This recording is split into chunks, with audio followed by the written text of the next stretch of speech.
Hello বন্ধুরা, আশা করি সবাই খুব ভালো আছো।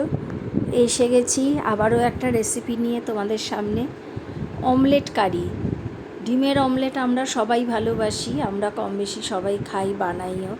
তো এই অমলেট দিয়ে ডিমের কারি কেমন লাগে খেতে তোমাদের সঙ্গে আমি সেটাই শেয়ার করব।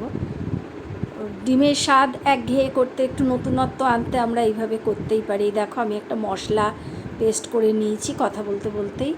এখানে আছে আদা বাটা, পেঁয়াজ বাটা, রসুন বাটা আর একটা টমেটো, দুটো মাঝারি পেঁয়াজ, 1 চামচ আদা বাটা, 1 চামচ রসুন বাটা আর একটা টমেটো আর দুটো কাঁচা লঙ্কা, এই দিয়ে আমি মিক্সিতে এটা পেস্ট করে নিয়েছি মশলাটা। আর এই কড়াইতে এই যে তেল দিয়ে গোটা গরম মশলা ফোড়ন দিয়েছি, দিয়ে আর আলুগুলোকে ডুমো ডুমো করে কেটে এইভাবে ভেজে নিচ্ছি।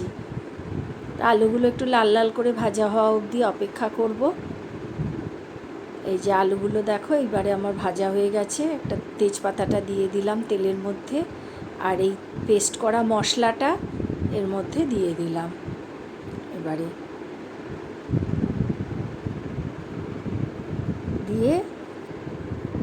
এবারে এর মধ্যে একটু জিরের গুঁড়ো 1 চামচ, এই যে দেখো দিচ্ছি, 1 চামচ ধনের গুঁড়ো আর 1 চামচ কাশ্মীরি লঙ্কার গুঁড়ো, এই আমি মশলা দিয়ে দিলাম। দিয়ে এবারে আমি এটা কষা হওয়ার জন্য নাড়াচাড়া করছি। মশলাটা এবারে কষা হবে। আন্দাজ মতো লবণ আর হলুদ দিয়ে দিয়েছি আমি, দিয়ে আর এবারে এই মশলাটা কষা হওয়ার জন্য অপেক্ষা করছি। তোমরা কারা কারা এইভাবে ডিমের অমলেটের কারি করো আমাকে অবশ্যই কমেন্ট বক্সে লিখে জানিও। আর আমার এই রেসিপি যদি ভালো লাগে আর তোমরা যদি এটা বানাও তো খেয়ে তোমাদের কেমন লাগলো প্লিজ অবশ্যই কমেন্ট বক্সে সেটাও জানিও। এই যে আমি একটু জল গরম করে নিয়েছি, আর এই মশলাটা আমার কষা হয়ে গেছে। এই যে দেখো তেল ছেড়ে দিচ্ছে। ঠান্ডা জল দিলে টেস্টটা অতটা ঝোলের ভালো হয় না, সেই জন্য আমি জলটা গরম করে নিয়েছি। আর এই মশলাটা এই যে খুব ভালোভাবে ভাজা ভাজা হচ্ছে, তেল বেরিয়ে আসবে, খুব সুন্দর একটা গন্ধ বেরিয়েছে। এই সময় আমি ওই গরম জলটা দিয়ে দিলাম। অমলেটের কারি খুব বেশি ঝোল ভালো লাগে না, সেই জন্য আমি আর জল দিলাম না। তো এটা এই যে এতটাই আমি জল দিয়েছি। এবারে ওই ভাজা অমলেটগুলো আমি ছেড়ে দেবো। অমলেটগুলো আমি ভেজে আর ছোটো ছোটো টুকরো করে কেটে নিয়েছি, তোমরা তোমাদের পছন্দ মতন টুকরো করে কেটে নেবে। দিয়ে আর এইভাবে ঝোলের মধ্যে আমি ছেড়ে দিচ্ছি। আমার আলুগুলো অলমোস্ট সেদ্ধ হয়ে গেছে, সেই জন্য আর ঢাকা দেইনি, গ্যাসটা একটু বাড়িয়ে দিয়েছি, মিডিয়াম হিটে দিয়ে আর ঝোলটা ফুটতে দিয়ে দিয়েছি। কিছুক্ষণ ফুটলে পরেই হয়ে যাবে এটা। খুব অল্প সময়ের মধ্যে এটা হয়ে যায়।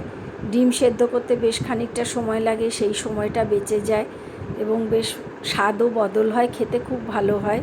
তোমরা একবার করে খেয়ে দেখো, আশা করি তোমাদের ভালো লাগবে।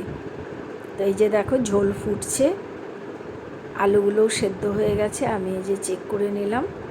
এই যে আমার আলু সেদ্ধ হয়ে গেছে। তোমরা যে যেমন গ্রেভি খাবে সেই রকম ঝোল রাখবে।